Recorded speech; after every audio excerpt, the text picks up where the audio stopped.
Welcome to the Success Story Podcast. I'm your host, Scott Clary. On this podcast, I have candid interviews with execs, celebrities, politicians, and other notable figures, all who have achieved success through both wins and losses, to learn more about their life, their ideas, and their insights. I sit down with leaders and mentors and unpack their story to help pass those lessons on to others through both experiences and tactical strategy for business professionals, entrepreneurs, and everyone in between. Without further ado, another episode of the Success Story Podcast. All right, thank you for joining me. Very excited to be sitting down with the one and only Grant Cardone. If you are not aware, he is the CEO of CardoneCapital. He's an international speaker, entrepreneur, author of the 10X Rule, creator of 21 best-selling business programs. He owns and operates 7 privately held companies. He has a $1.5 billion portfolio of multifamily properties. He was named the #1 marketer by Forbes.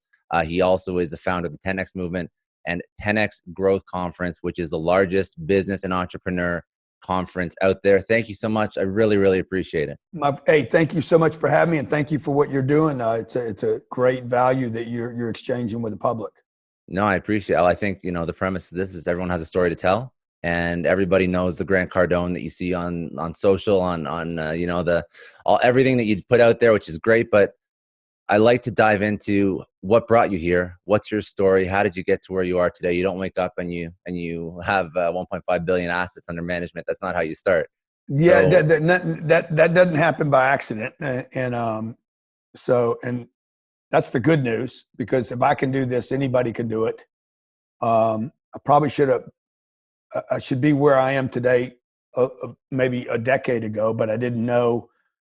I've been stumbling along for 30 years, trying to figure out how to put myself in a little better position than I grew up in. And so I grew up in Lake Charles, Louisiana, middle-class family, single mother. My dad died when I was 10.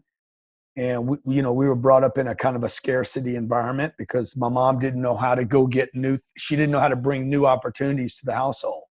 It wasn't her fault. It just, she wasn't educated on how to do that, like so many of us.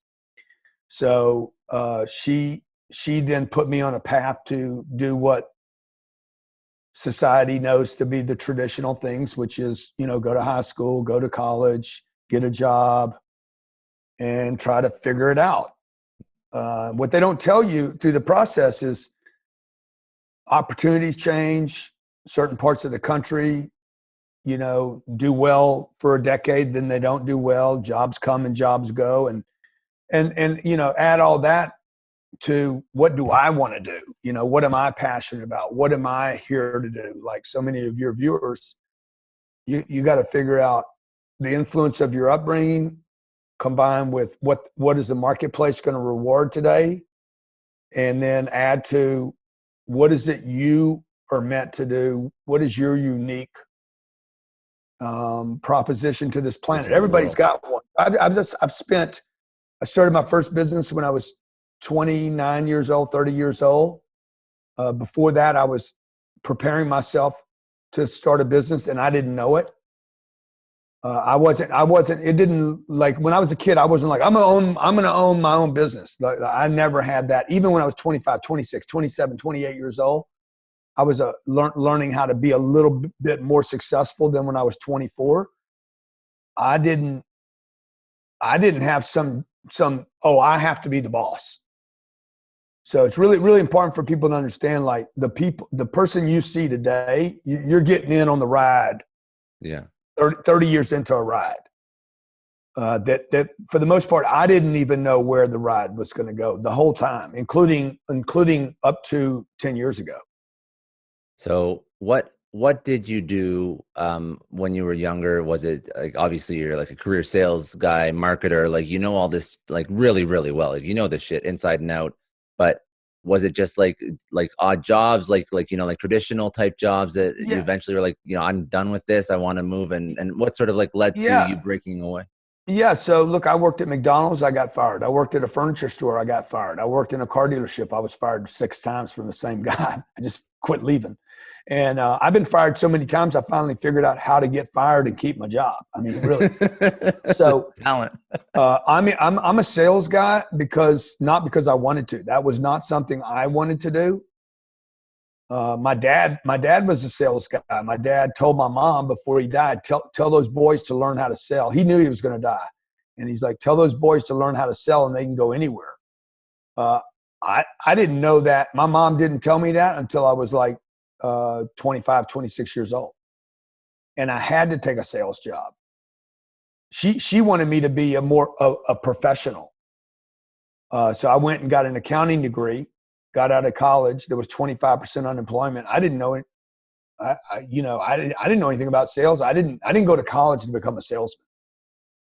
But it was the only job I could get when I was 25 years old. It was be unemployed or take this job selling Toyotas. Mm-hmm. I didn't even know what a Toyota was. This is years ago. Toyota wasn't even a thing yet. And so I took this job that I thought it was just going to be a temporary job. I said, okay, I'm going to do this until I can get a real job.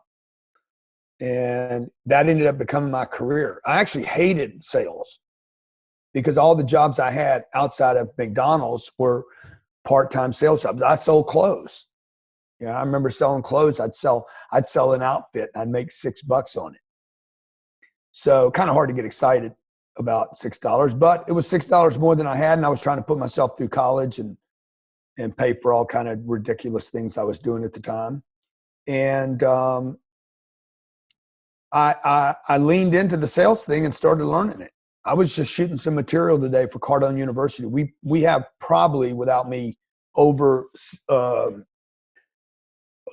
promoting my own product, we probably have the most viewed sales training system in the world today. And I'm saying that not to brag, but to tell the viewer, this came out of a job I didn't want and didn't like. But when I leaned into it and said, hey, I need to commit to this thing because I have to learn how to do this. I have to learn how to bring revenue in. And whether I liked it or not, I needed to learn the money game. The money game starts with in accounting. And it might have been the thing I learned in accounting as I sit here and tell you this story, because in accounting, I remember studying financial statements in accounting classes. It was accounting, the principles of accounting. I thought I was going to learn how to make money. That's not what they're teaching there. But I remember there was on a page in the accounting book, the blue accounting book that I detested and hated.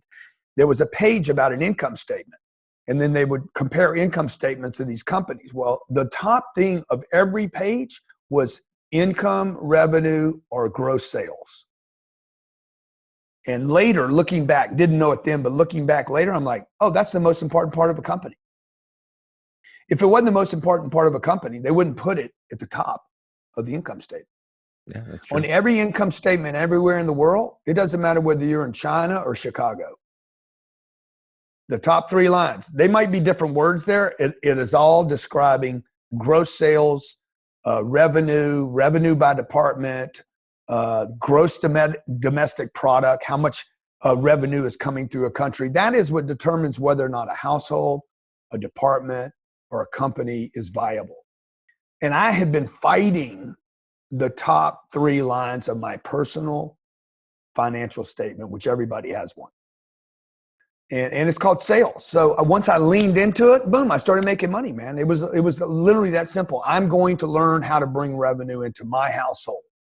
I was 25 years old, had no money, lived in an apartment. My rent was $275 a month. I was late on it 4 times a year. Every 3 months I was late because I'd go up and down. And when I leaned into it, all of a sudden, hey, I made an extra $1,000 when I was 25 years old. I'm like, wow, that was the most important money I've ever made in my whole life, because it gave me an idea that I could control my income, which my mom never knew. See, my mom was scared because she couldn't control income. She could control expenses, but you can only control expenses so far, and then you need money. And this is the same problem the whole world is facing right now with this epidemic that we're going through right now, is your income literally got halted. Then people confront a pure simplicity of accounting. Okay, I can only get rid of so many expenses, And now the whole world's like, I need to go make money again, and I can't because I'm quarantined. So you got to get really creative. And so once I started taking responsibility for that, didn't know it when I was 25, 26, 27, but I was preparing myself to be in business later and to build out these companies you talked about. I like that sentiment a lot because it leads into what a lot of people are struggling with. And I actually didn't even mean to go down that road, but the way you're positioning it, like, yeah, I think people are, shit's hitting the fan, for lack of a better term, right now. And you can't go out and get another job. Like, if I'm in Toronto, so I'm looking at Toronto. I don't think it's half as bad as it is in the States, but I know out west we have oil issues and we have unemployment. I think there's some provinces 25% unemployment last time I checked. That's mind-blowing stats. If you're 25%, you can't get a job anywhere. So, well, I would say this to you, okay? The Cardone University that I just referred to, that's free to the public right now. By the way, we when this thing hit, I'm like, hey, make it free. Let everybody have it. We're going to have massive unemployment in this country. Make it free. People are not going to have money. They need to get a job. The first modules in Cardone University, there's, I don't know, just shy of 2,000 video segments. Everything from how to get a job to how to run a company, everything in between. The first 13 segments is a course on how to get your dream job in 72 hours. I just shot the content 4 days ago.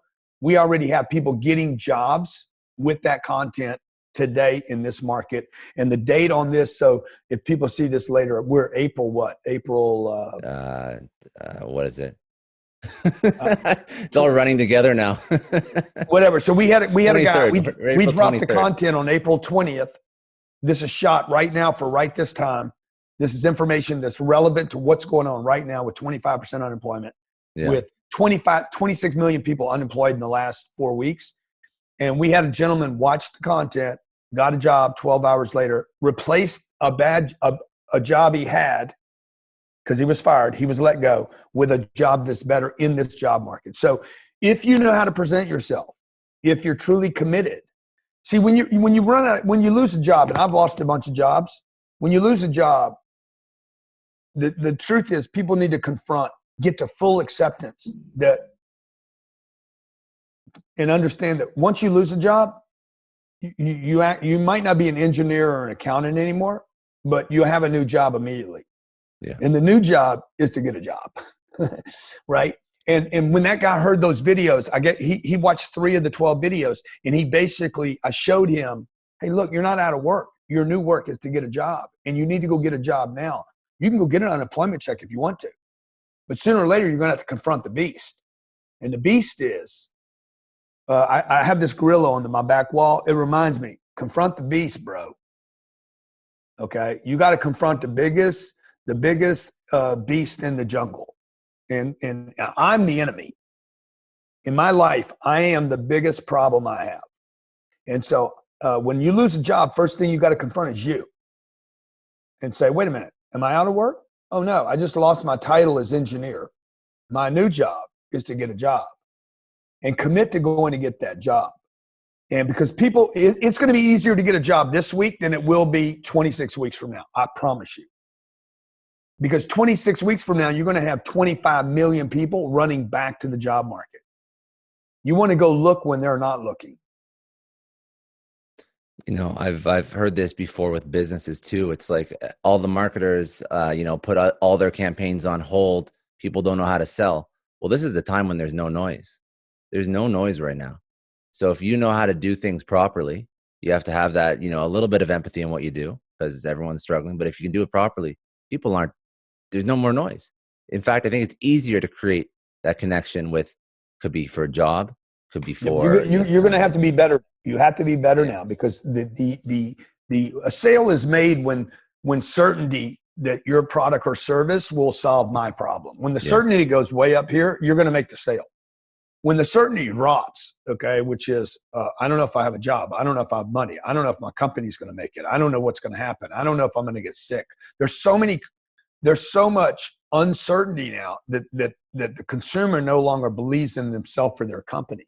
So the salesperson or the company today has to ensure not just reinsure, but insure the certainty of the consumer. And you have to be skilled now. This isn't going to be just about creating a landing page and an offer, unless you're selling masks. You're selling masks, or you're selling gowns, or you're selling whatever that thing is, but that's not really selling. Those are orders that are being taken. That's not skill, right? Yeah. And it won't last, right? We're going to get over this. And to the other side of this, where the N95, people won't even know what that means anymore. Yeah. So I love that. Let's, I want to keep going down your path, but then we can pull out some more, cause I think that the insight into how to get a job right now, stuff like that, that's very important. But I do want to keep going on your story and tee it up a little bit. So when did you first start on like the foray of entrepreneurship? When did you stop working for somebody, moved onto your own thing? What was that? Was it real estate, that kind of? Yeah, no. So the car dealer that I worked for 7 years fired me. It was kind of a mutual firing thing. And I went out and looked for another job. And I was either going to go sideways, meaning I was going to go horizontal in my job, or I was going to go up. And I had two choices. One was horizontal, just move to another position in another company, or kind of like what we're going through right now, pivot and move up.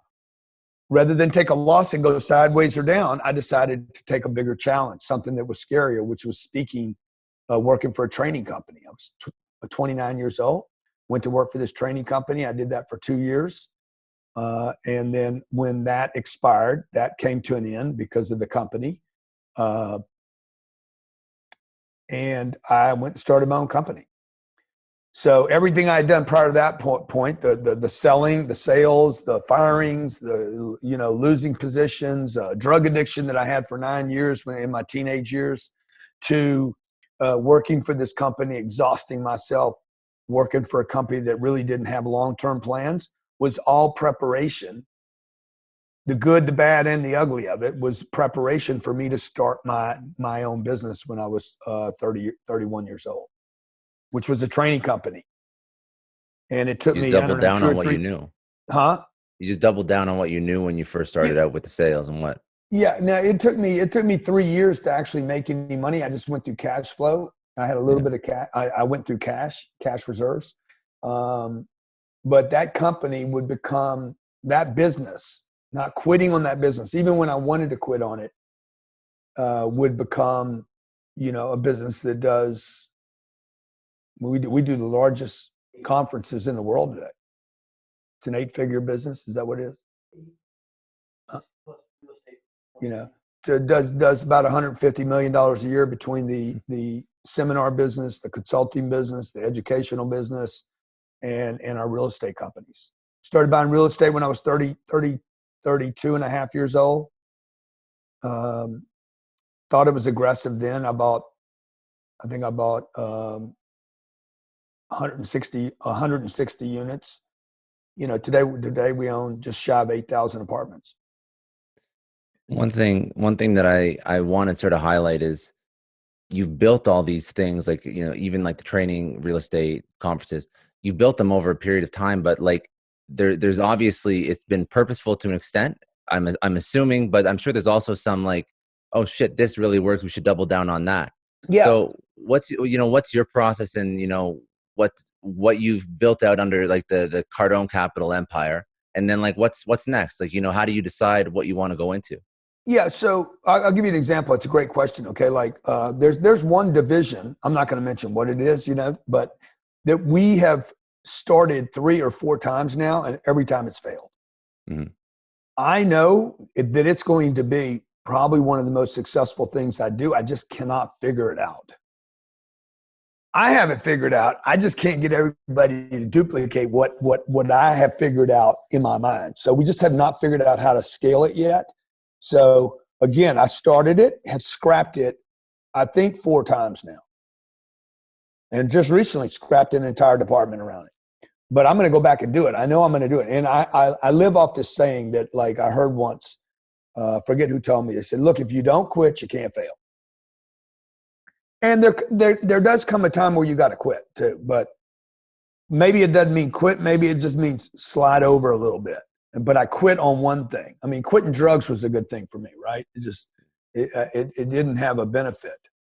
and a big enough benefit.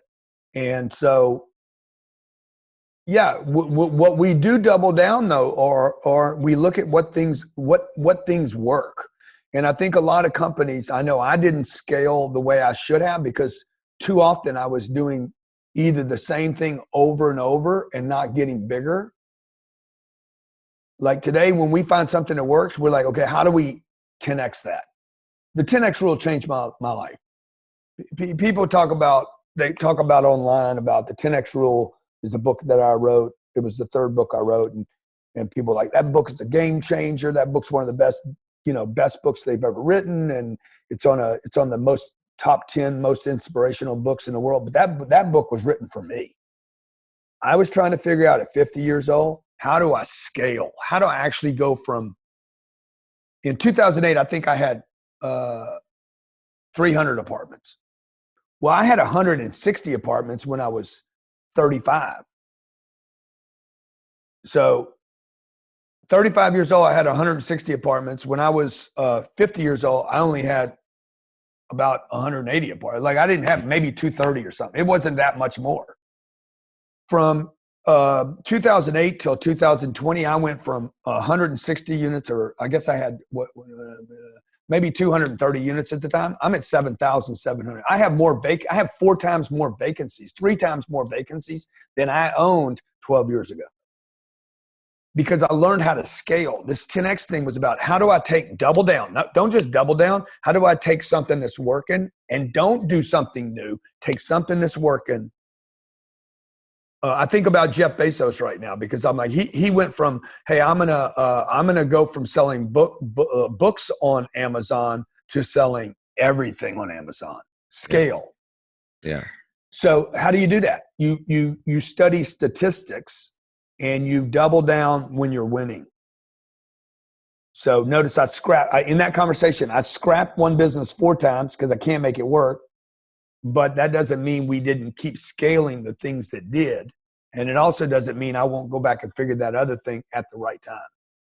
It's a good attitude. And I think that's why it's a winning attitude. When you can focus on what's actually working. And obviously it's, like, listen, it'd be stupid not to say it works. Look at what you built out, but get rid of the ego. Get rid of that. Like right now in 2020, here we are in April, right? We have this COVID thing happen, and we have massive unemployment worldwide. Literally a worldwide recession, if not a depression, about to in formation right now. This is not the time for me to go try something new. This is the time for me to double down on what's working, how to help people right now. How do I scale Cardone University? How do I help customers? I need to actually contract a second so that I can pull the forces back and prepare for another assault. Yeah. You can't just go run out. Like a lot of people think 10X is, all the time you're 10X. Sometimes 10X means I got to contract again, get rid of some stuff so I can double down or 10X on the things that are working, so I can move again and set up that other company that I want for instance, the real estate. I can't go expand my real estate portfolio in this environment today. Not because I don't want to, but because the markets have seized up. I need a second.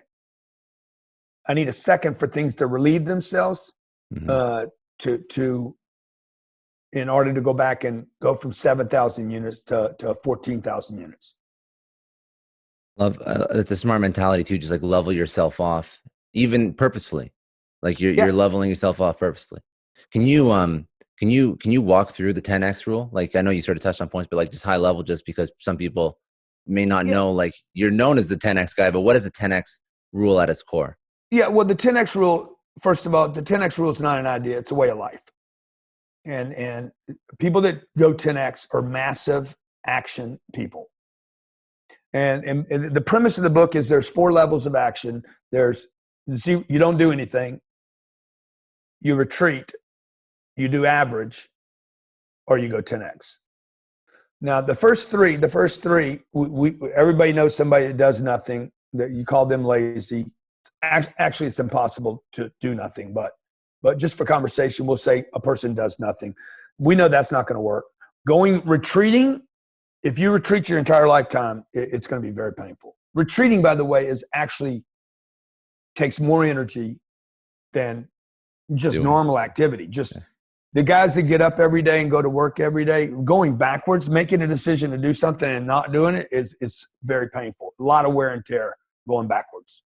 The third one is the most damaging of all three, which is normal levels of activity, the acceptable, the average, the middle class, the norm, because you get lost. These people get lost. They work every day. They show up every day. They dig ditches every day. They do a good job every day. They're loyal every day, but they never get rewarded ever. Number 3 is the story of my whole life. Yeah. That's where I operated the most of my life. Most people. Normal levels of activity, maybe just above normal, just enough to shine a little bit. But dude, I never went for it. And so the 10X rule is like, okay, how do I really take some risk here? How do I really put myself out there?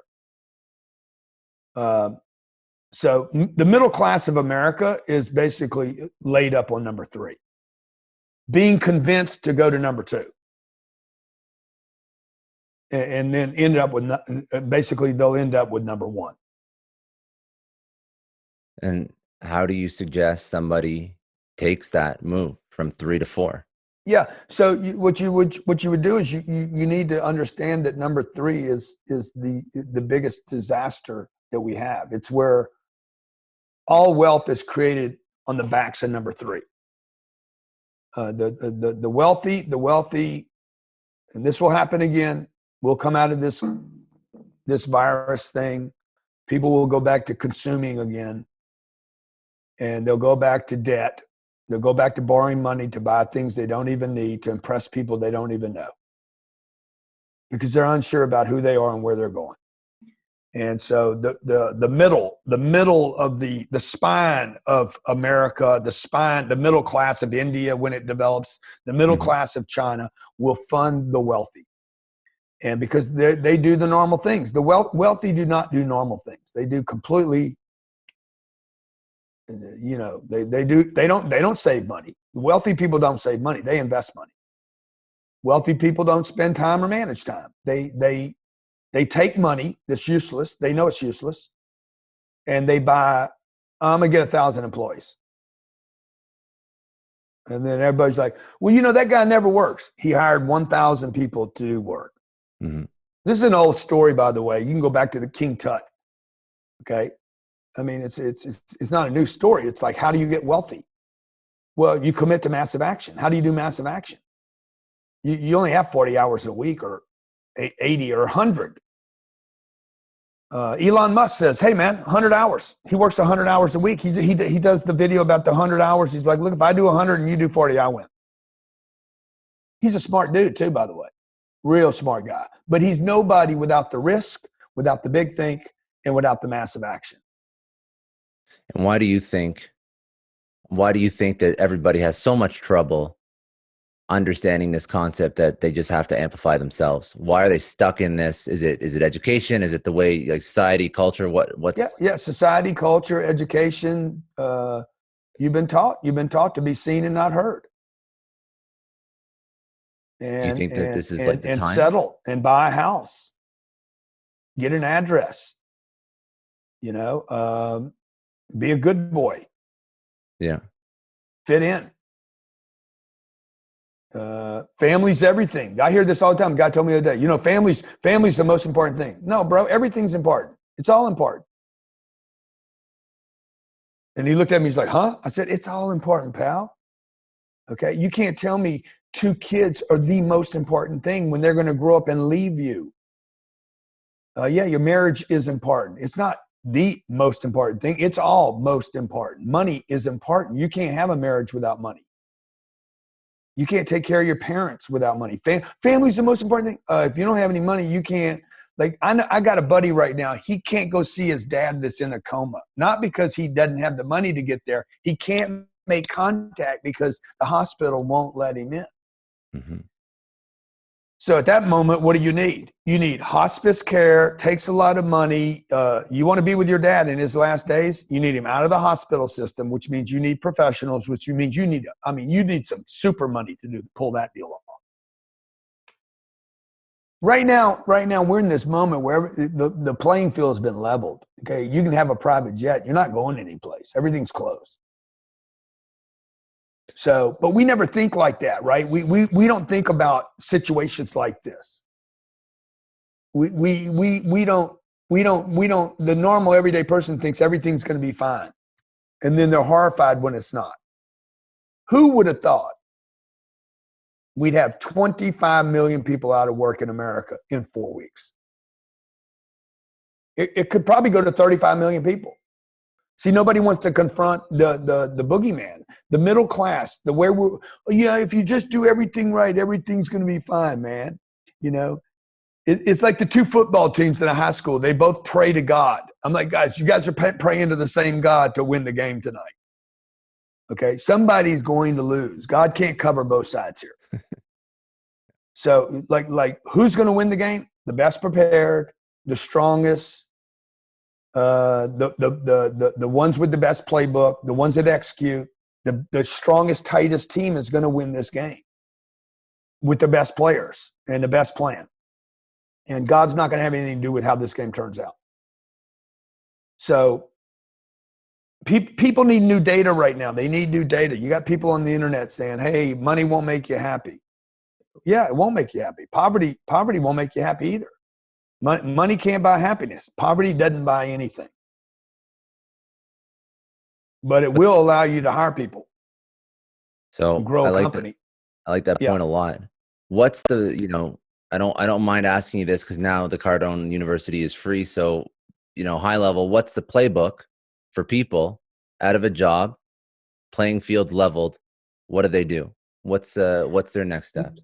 Number one, you just lost your job. If you're losing it right now, don't walk away from the job. If you just lost it this week, call the guy back and say, hey, I don't mind losing my pay. I don't want to lose the job. Don't lose two things. Don't leave. Just because you lost your job, don't lose your title too. People get all hurt, man. Like if you don't want two losses, don't walk away from the job. If a company fired me right now, I'll just tell you what we did. We have, like, I work for a lot of people. Like, a lot of people think I work for myself. I don't work for myself. I work for a lot of people. We have 1,800 people right now that pay us every month. I'm like, let's call the 1,800 before they fire us. Let's call them and work for nothing. So we started calling our clients. Hey, what can I do? Before you fire me, fire my services, before you cut us off, what can we do? Does it need to be free? Do you need 3 months? Mm-hmm. Do you need to go halfies? Do you need, what do you need, man? I'll do whatever. Don't get rid of me. And humbly plead it, beg if you have to. Please don't let me, okay? Like this goes back to what I was learning when I was a kid, man. I was 25 years old and I wrecked a car and a car dealer says, you're fired, okay? And I'm like, oh, okay. And I went before I left, I sold somebody else another car. And he forgave me. So I had a guy yesterday give me his resignation here that works for us. He's in one of our departments. He's like, man, I got it. I'm like, well, you crazy? Dude, you don't quit a job right now. You work for nothing if you have to. I've been working for nothing. 80% of what I do every day is for nothing. That's why we did Cardone U. Cardone U is free for everybody. I'll get people will sign up for it later. Like if you were playing for the NFL right now, or in your case in the hockey league, NHL, right? You're like, just give me a shot. Just put me on the ice, man. They're not going to pay you to do that. It's going to be for free at first. People got to put their ego aside. Work for nothing for a minute so you don't lose your job and your pay. That's what people have the hardest time doing. It's the ego that screws everybody. Man, I'm not going to work for nothing. I'm worth more than that. You're not worth anything right now. Nobody's worth anything. People are freaking terrified right now, okay? You got people at Facebook losing their jobs. You got people that had $1 million. I had a $140 million deal under contract. Everybody associated with that deal lost their job. Get over it. Okay, you're a rapper, a comedian, You are going to tell jokes for free. You can't even get an audience to show up at Mandalay Bay because Mandalay Bay shut down. The entire city was shut down. Everybody was fired. Like, we let 40 people go. Everybody was like, Grant Cardone let 40 people go. Oh, okay. Well, does that make me a bad guy? Yeah, We have look at what's 500 going on employees. everywhere. Like, it's happening everywhere. Yeah. Disney let 100,000 people go. Guess what? That won't be the first time or the last time they let people go at Disney. So people right now, number one, don't leave your job. Number two, if you left your job, decide you're going to go get one. Number three, go work. Go trade your time with someone. Don't go home. Don't go home right now. Unless you're going to start your own business, unless you're ready to go start your own gig and get to cranking, do not go home. Go work for someone for nothing right now so you can stay connected to other people. That's really good. If you haven't already, if you're listening to this and you want to check out, this is just like practical advice. It's just, I think, common sense isn't common. Yeah. To be quite honest. And the shit you're saying is like, it doesn't take a genius to figure out that you shouldn't, quit, shouldn't walk away from jobs when the world's coming to an end. But yeah. like you said, people are doing it. So like, put the ego aside, keep the relationships. Yeah, right? because you need people are the way out of this whole deal. There's not an idea that you're going to have that's going to get you out of this this situation. Yeah. Everybody's going to get through this. Nobody's getting through it alone. I'm not, you're not, nobody gets through this alone. You need people right now. You don't need to go home and sit in your living room. The biggest problem with this quarantine thing is that people are left alone with themselves. People are like, man, people hate on you, Grant. I ain't worried about them hating on me. I'm worried about me hating on me. I don't need their approval or disapproval. It doesn't change how I feel about myself. Nobody can love me into loving me. And nobody can hate on me enough that I start hating on me. And so right now, people need to stay connected to people. Like I was just told here that a couple of my departments here think that they're more effective from home. I'm like, I don't care if you are or you're not, but we got to get back together. I think that if you're sitting at home, you've just been laid off, the biggest detriment to yourself is going to be your own thoughts. You don't feel like taking action. You're just beating yourself up, like you said, and all that stuff is just mental. There's no pandemic that's causing you to, like you said, not go out, get a job, work for somebody. Maybe you're for free to start or whatever it looks like. Build those relationships. There's like a million things. Yeah. But I see people sitting at home. I saw a tweet the other day. Some guy, a whole bunch of students got handed out like, I don't know, like $1,750 a month for like a stipend. And some guy, he was offering jobs to students and they're saying, no, I'd rather just sit at home, take the money. Yeah. And it's just like, listen, that's not the way to be. This is going to be over. There's going to be an economy after this. There's going to be, there's going to be business after this. You got to figure out how to ride the wave, ride out the tough times, but then you want to excel when stuff's good and things are going to change for the better, always. Yeah. So no, that's I really like the insight, man. I seriously appreciate it. That's really, really good. What do you think is, I want to just ask a question about COVID, your thoughts on just very, very high level. And then just like some like life lessons you learned, and everything else was awesome. So I appreciate it. Where do you think we're going to be after coronavirus? How do you think it's going to change business, the way we do business, the way we interact? Well, I mean, it's definitely going to change. It's going to be a rebirth of industries, ideas, new ways of doing things. People are now more open to pivoting and figuring out how to do their business different. I think there's going to be tremendous opportunity on the other side of this, but it's going to be extremely painful while we go through this. I think a lot of people are underestimating just how long this goes. I asked people on Twitter last night, how many of you think this is 3 to 6 months, 6 months to 9 months, 9 months to a year, or 12 months to 18 months? Like, the majority of the people thought it was going to be over in 6 months. I'm like, I don't think so. This thing could be, this could be 2 or 3 years before this is over. I don't know. I know the world is definitely going to be different on the other side of this. And the good news is we all get through it. Everyone gets through this deal. The question is, how do you get through it? You're going to have a bigger posse around you or smaller? Are you going to be better off or worse off? That dude behind me, he don't go any place. He's always got, he don't work. You don't pay him anything. He's still not going any place alone. He's going to hang with his tribe. He's only as strong as the group he's with.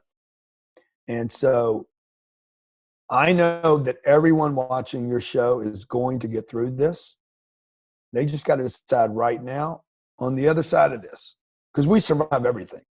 Mm-hmm. Somehow the human species, we're like roaches, man. Like no matter what, we just keep coming back, right? The question though is, how do you come back? How does your family come back? How does your business come back? Does it come back better, faster? It won't come back the same. So that's 7 billion people. Everybody's going to go through this transition right now and either get better or they're going to get worse. You see it already in, just to sort of reiterate that point, that in Wuhan, everybody's free to do whatever they want right now. And nobody's going to restaurants. Nobody's doing the things, acting the way that they thought, was normal before. So there's a living, breathing example of a city that was, the epicenter. Now I don't think they have any more cases, but everything's all screwed up. All business all screwed up. Restaurant owners aren't, they're not selling. No one's going anywhere. It's like a layer of fear that's almost just like surrounding. So that's going to be a thing too, like the aftermath. What's next for you? What do you want to do? Expansion, if this didn't happen, what's that? If this didn't happen, what was in the game plan for we would have just kept doing what we were doing. Now, this is a blessing in disguise. Like we're forced to pivot now. And so we're forced to, the way my business was built, we would do another big event every year. We would slowly add people on Cardone University. This is going to be a massive expansion for us. When you take a $20,000, $30,000 product like Cardone University, all of a sudden you offer it free to the public, and you start promoting it as free. I should be able to get 25 million people on this product that are unemployed, just in America. It's just how well can I tell my story to get that information out? Because nothing else is going to help you get a job. An unemployment check doesn't help you get a job. It just gets you through for a minute. So sooner or later, you're going to have to go back and get a job. You're going to have to do the interview, do the pitch, find an industry to pick. So that video content is going to help people. It's going to help business owners that want to start a business. It's going to help people that want to start over. We're helping people figure out how to get their money from the government, how to figure out whether it even works or doesn't work, how to get on the other side of this. How do you actually make money, fund a project? How do you cash flow a business? All that content in Cardone University, I think we look back out 10 months from now, we'll have more people, 3 or 4 times more people on Cardone University. The real estate, my real estate portfolio, we should be able to double that here in the next 12 to 18 to 24 months. I could have never done that in that period of time without this crisis, if you will. Just got to lean into it, man. Just like when I was a young salesperson, I'll finish with this. When I was a young salesperson, I hated my job. It didn't get better until I committed to it. I had to commit to not liking it. I don't like what's going on right now. I hate this. I hate being quarantined. I hate not being able to expand. I hate everything about it. I need to lean into it and hug it out with it until I figure out how to make the most of it and turn a crisis truly into an expansion. Beautiful. All right. I think that's all I got. I just wanted to tee this up and just, say thank you for joining. How do people get in touch with you if they want to reach out? Well, wherever you are on social media, it's Grant Cardone. It's Grant Cardone in any social media. I'm like, what is it? Cool. On all the social. Okay, cool. Yeah. And then what's the Cardone University if they want? CardoneU.com is free for 14 days. At the end of 14 days, you can decide whether to keep it or not. I think it's $99 a month. If you don't have the 99 and you need longer than 14 days, just call my office and we'll get you hooked up. I'll drop some of the links in the show links. Is there anything else that you wanted to? No, brother, we're all good, man. All right, thanks, buddy. I really appreciate you. Okay. All right, cheers. Stay healthy, buddy. That's all for today. Thanks again for joining me on another episode of the Success Story Podcast.